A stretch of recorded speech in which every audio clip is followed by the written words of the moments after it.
Hello friends, कैसे हैं आप सब। मैं आप लोगों से बहुत समय से अपनी बात कहना चाह रही थी।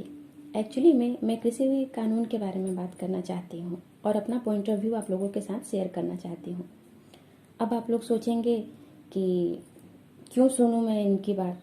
कृषि कानून तो हम सभी जानते हैं, क्या नया बोलूँगी।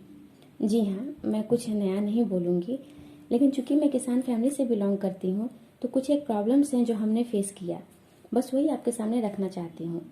तो मुझे आपका 10 से 15 मिनट चाहिए होगा, ताकि एक बार आप मेरी बात सुन लें, फिर आप खुद डिसाइड कर लें कि क्या सही है और क्या गलत है।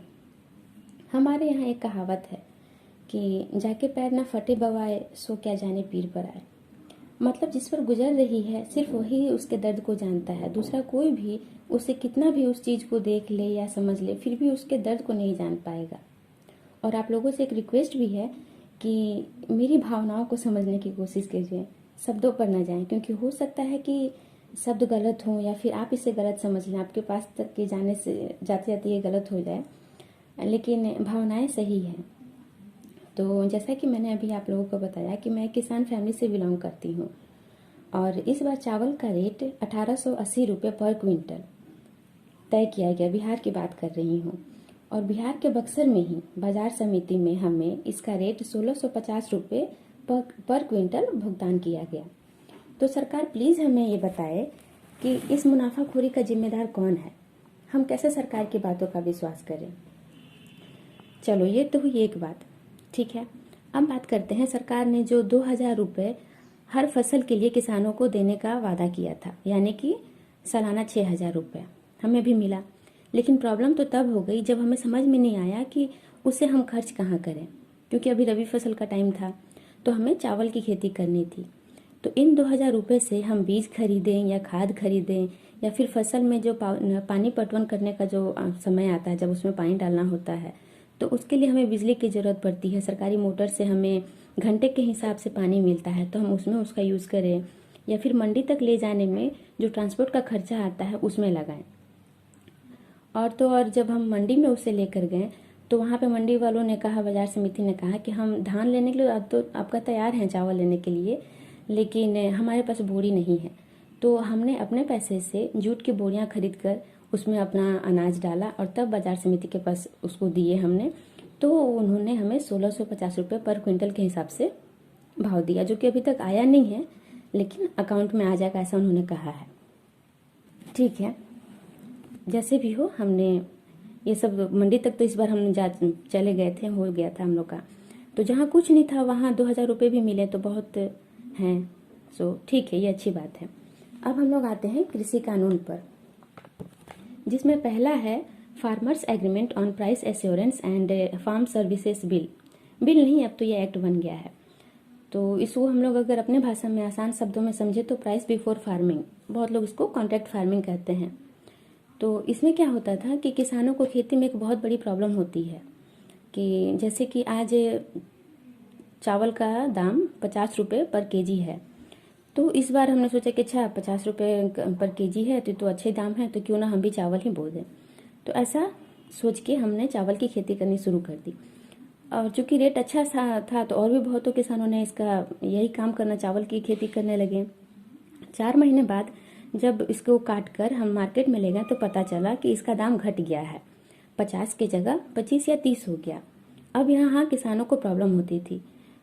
तो इस कानून में ये कहा गया कि प्राइवेट कंपनी भी अब किसानों के साथ कॉन्ट्रैक्ट फार्मिंग करेंगी। अच्छा, यहाँ मैं बता दूं कि अभी तो 2020 है, लेकिन ये 2012 में जब मनमोहन सिंह जी का टाइम था, उसी टाइम में ये कॉन्ट्रैक्ट फार्मिंग का नियम लाया गया था।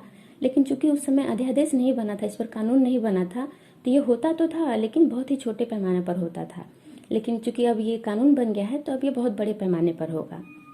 अच्छा, इसमें होता क्या है कि जैसे कि कोई सरसों तेल का कंपनी है या फिर मान लेते हैं पार्ले जी बिस्किट का ही कंपनी है, तो ये तो भारत के हर गली में बिकता है ये सब चीज़। कौन नहीं बिस्किट खाता है पार्ले जी, और किसके घर में खाना बनाने में सरसों का तेल नहीं यूज़ किया जाता है। तो उस कंपनी को सरसों या फिर गेहूं चाहिए, वो भी बहुत बड़े, मतलब कि बीघा या एकड़ में ये लोग बात नहीं करेंगे ना, हेक्टेयर की, गांव के गांव ये लोग ले लेते हैं अपनी खेती करने के लिए। तो ये किसानों से 1 गांव 2 गांव 3 गांव जैसे होता है उस हिसाब से किसानों के साथ ये लोग कॉन्ट्रैक्ट करते हैं कि हाँ भाई हमें आपका इतना सारा ज़मीन पे गेहूँ चाहिए और आप रेट तय कीजिए कि कितने पे देंगे। 4 महीने बाद जब आपका फसल तैयार हो जाएगा तो हम आपका अनाज ले लेंगे और बदले में आप जितना पैसा बोलोगे उस हिसाब से हम देंगे। तो वो तय हो जाता था, तो इसे ही कॉन्ट्रैक्ट फार्मिंग कहते हैं। और इसमें क्या होता था कि अगर अब फसल कट के अगर आपका दाम 4 महीने के बाद कम भी हो गया तो जो आपने रेट पहले तय किया है उसी रेट पे मिलेगा, तो वो ठीक है। कम हो गया तो कंपनी वाले का घाटा, उसको रिस्क है। और अगर रेट ज़्यादा हो गया तो किसानों को घाटा, इसमें उनको रिस्क होता था। लेकिन ठीक है, ओवरऑल अगर ये देखा जाए तो कोई प्रॉब्लम नहीं है, दोनों ही तरफ से रिस्क है, दोनों ही तरफ प्रॉफिट है। तो ओवरऑल ये जो कानून है सुनने और समझने में ठीक लग रहा है। लेकिन यहाँ भी प्रॉब्लम हो गया। प्रॉब्लम ये है कि सरकार द्वारा इसके लिए जो ज़मीनी स्तर पर काम नहीं किया गया। मेरा मतलब है कि अब कानून बना है तो इसकी मॉनिटरिंग भी होनी चाहिए। तो इसके लिए सरकार ने इसका जो अधिकार था वो एपीएमसी में जो बैठे रहते हैं एफसीआई के जो एग्जीक्यूटिव होते हैं उनको दे दिया गया, जो कि मेरे हिसाब से ग्राम पंचायत के मुखिया को देना चाहिए था, क्योंकि वो गांव में ही रहते हैं, उनको गांव का माहौल और सारे इंसानों को, व्यक्तियों को वो अच्छे से जानते हैं। तो वो अगर कोई फैसला लेते तो वो किसानों के पक्ष में लेते हैं। लेकिन चूंकि अभी एफसीआई के एग्जीक्यूटिव के हाथ में चला गया है तो उसे तो सैलरी मिलेगी ही, वो काम करे या ना करे, और वो जो भी फैसला लेगा वो कंपनी के पक्ष में ज़्यादा होगा। ये मतलब ऐसा लगता है कि वो ज़्यादातर कंपनी के ही पक्ष में लेगा ना, वो तो उसी के लिए काम कर रहा है। तो ये कानून तो सही है, लेकिन यहीं पे थोड़ी गड़बड़ी हो गई मेरे हिसाब से। ग्राम पंचायत के फैसले में के पास ये अगर अधिकार रहता तो ये वाला जो कानून है वो किसानों के पक्ष में ज़्यादा माना जाता। ठीक है, ये तो हुआ एक कानून। अब दूसरा कानून क्या है, एसेंशियल कमोडिटीज़ यानी कि अमेंडमेंट एक्ट, जिसको कि आवश्यक वस्तु अधिनियम या फिर भंडारण नियम कहते हैं। तो कुछ वस्तुएं बहुत ही आवश्यक होती हैं, जैसे कि नमक, तेल, दाल, चावल, आलू, प्याज। तो इनको आवश्यक वस्तुओं की सूची में रखा गया है, लेकिन शायद अब इसे हटा दिया गया है। तो कुछ व्यापारी लोग क्या करते थे कि इनको स्टोर कर लेते थे, जिसके कारण ब्लैक मार्केटिंग होती थी और वस्तुओं के दाम बढ़ जाते थे। अगर एग्जाम्पल दूँ तो मान लेते हैं एक पैकेट नमक है और 4 लोगों को इसकी ज़रूरत है, क्योंकि बिना नमक के तो काम चलेगा नहीं। तो उस एक पैकेट को लेने के लिए जिसको ज़्यादा ज़रूरत होगी, जिसके पास पैसे होंगे, वो उसके लिए 10, 20, 50, 100 भी ज़्यादा देने को तैयार हो जाएगा, क्योंकि उसको तो नमक चाहिए। तो वो पैसे ज़्यादा देकर उस एक पैकेट को लेकर चला गया। अब क्या होगा कि वो जो बाकी के लोग खड़े हैं उनको भी दुकानदार उसी रेट पे, बढ़े हुए रेट पे देगा। बोलेगा कि अब तो यही है, लेना है तो लो, नहीं तो छोड़ दो। तो नहीं भी पैसे हैं या फिर हैं भी तो उसको तो चाहिए ही ना, तो कहीं से लोन वोन लेके, उधार लेकर, जैसे भी हो वो देगा और उसको वो नमक ले लेगा। तो अब नमक का यही दाम यहाँ पे तय हो गया। तो इसी चीज़ से बचने के लिए 1955 में ही सरकार ये नियम लेकर आई थी कि अब आप भंडारण नहीं कर सकते हैं। हर चीज़ के लिए एक लिमिट तय किया गया था कि इस चीज़ का आप इतना ही स्टोर कर सकते हैं। अगर इससे ज़्यादा पाया गया तो आपका लाइसेंस सीज हो जाएगा और आप पे जुर्माना भी लग सकता है, फाइन लगने का नियम था। तो इस डर से ये काम कोई करता नहीं था। लेकिन अब ये कानून बदल दिया गया है। हमारी आदरणीय जो गवर्नमेंट है इस कानून का संशोधन कर दिए हैं वो लोग, और जिसमें कहा गया है कि अब आप स्टोर कर सकते हैं हर स्थिति में। मतलब आप हमेशा स्टोर करके रख सकते हैं, सिर्फ युद्ध और आपदा की जो स्थिति होगी उसको छोड़कर। तो और ये अध्यादेश लाया भी कब गया, जून 2020 में, इसी साल, जब कोरोना के कारण लॉकडाउन लगा हुआ था। जबकि अध्यादेश तब लाया जाता है जब बहुत इमरजेंसी की ज़रूरत हो, तब राष्ट्रपति से कहकर कानून बना दिया जाता है।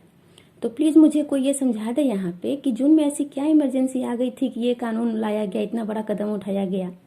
सच कहूँ तो ये कानून हमारी ज़रूरत की जो वस्तुएं हैं, जो खाने पीने के सामान हैं, उनको महंगा करने के लिए एक डॉक्यूमेंट है।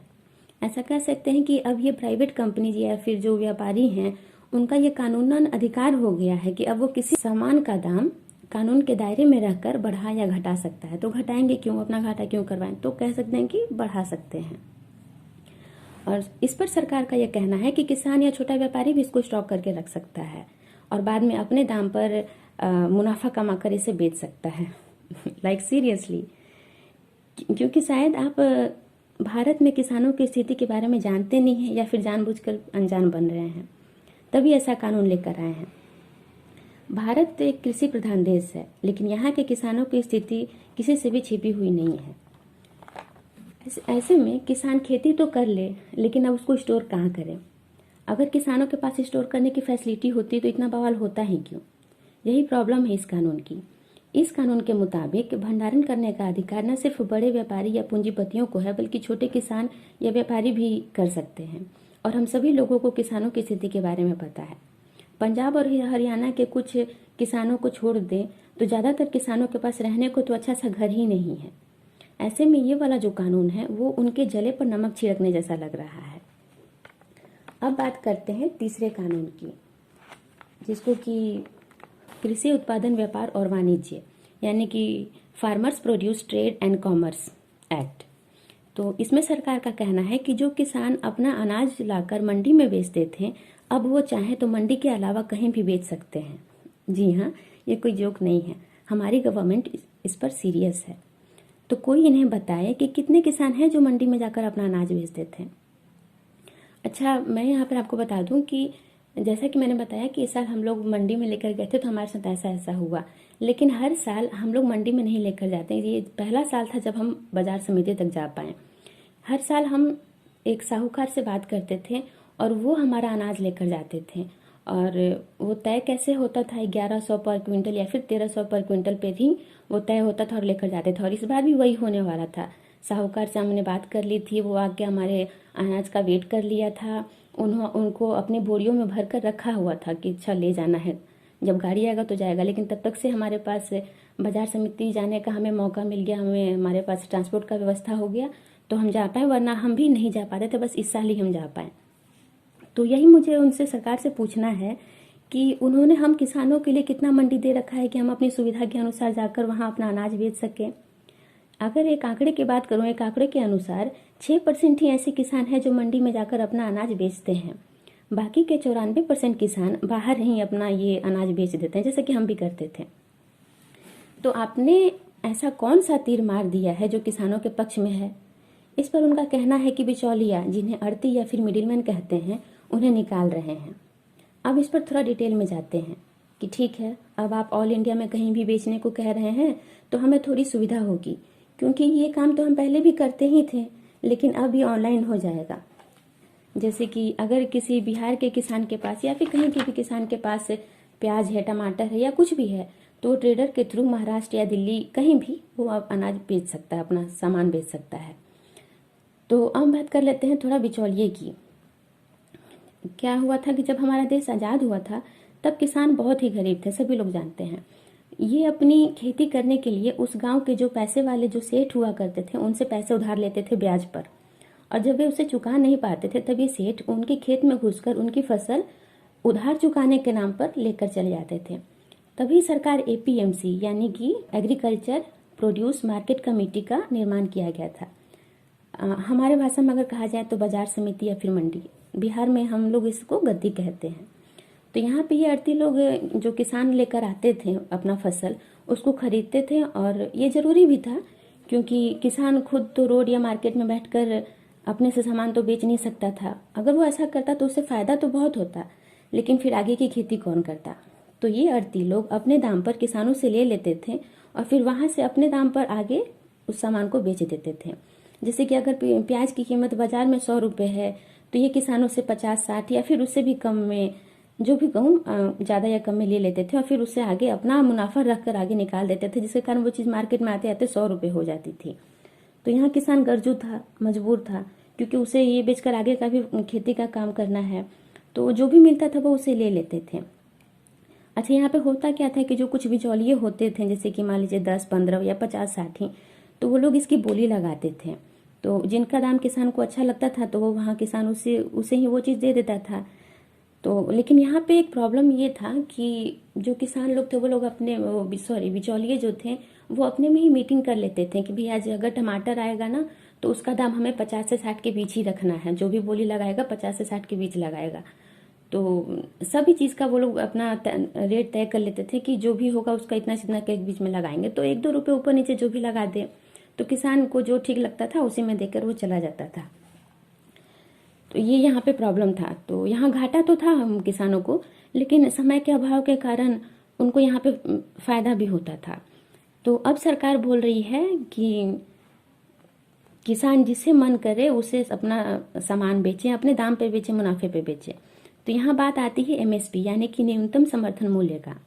यहाँ किसानों को डर है कि ये एमएसपी खत्म हो जाएगा, इसलिए ये आंदोलन कर रहे हैं और सरकार कह रही है कि ये लोग किसी के बहकावे में आकर ऐसा कर रहे हैं। मैं यहाँ बता दूं कि हम किसान ही हैं, अन्नदाता ही हैं जो हमारे देश की जीडीपी को बचा के रखे हुए हैं ऐसे कोरोना के काल में। एमएसपी क्या होती है? तो एमएसपी एक निर्धारित मूल्य होती है जो सरकार तय करती है कि हाँ भाई इस चीज़ का हम इतना मूल्य तय करते हैं, और ये फसल कटने के पहले ही तय हो जाता है। ये काम सरकार कर रही है तो इसे एमएसपी कहते हैं, और यही दाम अगर कोई प्राइवेट कंपनी करेगी तो इसको कॉन्ट्रैक्ट फार्मिंग कहेंगे। अब यहाँ प्रॉब्लम है कि किसानों का कहना है कि गवर्नमेंट यहाँ पर प्राइवेटाइजेशन कर रही है ताकि उन्हें ये एमएसपी ना देना पड़े, और मोदी जी कह रहे हैं कि हम एमएसपी जैसे देते थे वैसे ही दे देंगे। तो इसका मतलब है कि प्राइवेट कंपनी कॉन्ट्रैक्ट फार्मिंग के थ्रू और गवर्नमेंट भी जैसे पहले करती थी वैसे ही एमएसपी देगी। तो प्रॉब्लम क्या है? तो प्रॉब्लम ये है कि यही चीज़ हमें सरकार से लिखित में चाहिए। वो ये लिख कर दे दे कि हाँ भाई ये कानून है, एमएसपी इतना है, और अगर इससे कोई भी कम देगा तो उसको सज़ा मिलेगी, उस पर जुर्माना होगा। क्योंकि आप तो एमएसपी देने से मना कर नहीं रहे हैं, तो ये चीज़ हमें लिख कर देने में क्या प्रॉब्लम है? और अगर आप ऐसा नहीं कर रहे हैं तो इसका मतलब है कि सरकार की नीयत में खोट है। तो यही सब कुछ बातें थी जो हम पर गुजरी, तो हमने सोचा कि हम बता दें, क्योंकि हमें भी तो रेट कम मिला ना, क्योंकि एमएसपी ऐप पे ऐसा कोई नियम तो बना नहीं है, तब हम कहाँ जाएं, किससे बोलें, इसलिए हमें ये चीज़ लिखित में चाहिए। तो अच्छा, यही बात मैं आप लोगों से कहना चाह रही थी लेकिन कह नहीं पा रही थी। और अच्छा, आप नॉर्मली जो यूट्यूब चैनल पे जो भी आप लोग वीडियो देखते हैं तो उस जो भी बोलता है वो लोग उस टॉपिक से रिलेटेड बोलते हैं कि अगर आपके पास कोई क्वेरीज हो, कोई क्वेश्चन हो तो आप कमेंट बॉक्स में मुझसे पूछ सकते हैं। लेकिन आज मैं आप लोगों से, या फिर अगर कोई सरकारी बंदा, कोई सरकार के आदमी कोई देख रहे हैं तो उनसे क्वेश्चन करना चाहूँगी, जैसा कि मैंने अभी में बताया अपनी वीडियो में। तो अगर मेरे इन क्वेश्चंस का आपके पास कोई आंसर हो तो प्लीज़ मुझे कमेंट करके आंसर दे दें, ज़रूर बता दें, क्योंकि हमें नहीं पता कि कौन सही है कौन गलत है, किसने क्या कहा, और हमें इन सब से मतलब भी नहीं है। हमारा बस यही कहना है कि ये जो आप कानून लेकर आए हैं वो हम किसानों के लिए हैं, तो हम किसान ही आपसे कह रहे हैं कि इन तीनों कानूनों को रद्द कर दे, हमें नहीं चाहिए। प्लीज़ रिस्पेक्टेड सरकार जी, ये कानून आप अपना वापस ले लें। और आप लोगों ने मेरा ये वीडियो एंड तक देखा, अपना इतना समय दिया, उसके लिए थैंक यू सो मच।